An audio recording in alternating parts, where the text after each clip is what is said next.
الذي خلق السماوات والأرض وأنزل من السماء ماء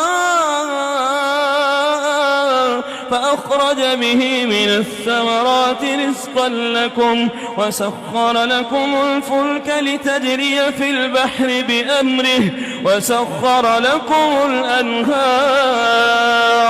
وسخر لكم الشمس والقمر دائبين وسخر لكم الليل والنهار وآتاكم من كل ما سألتموه وإن تعدوا نعمة الله لا تحصوها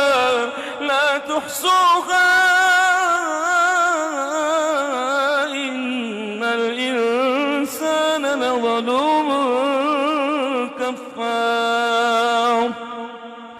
وإذ قال إبراهيم رب اجعل هذا البلد آمنا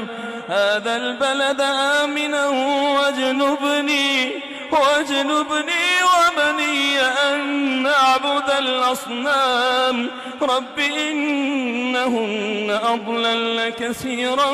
من الناس فمن تبعني فإنه مني ومن عصاني فإنك غفور رحيم. ربنا إني أسكنت من ذريتي بواد غير ذي زرع عند بيتك المحرم ربنا ليقيموا الصلاة فاجعل أفئدة من الناس تهوي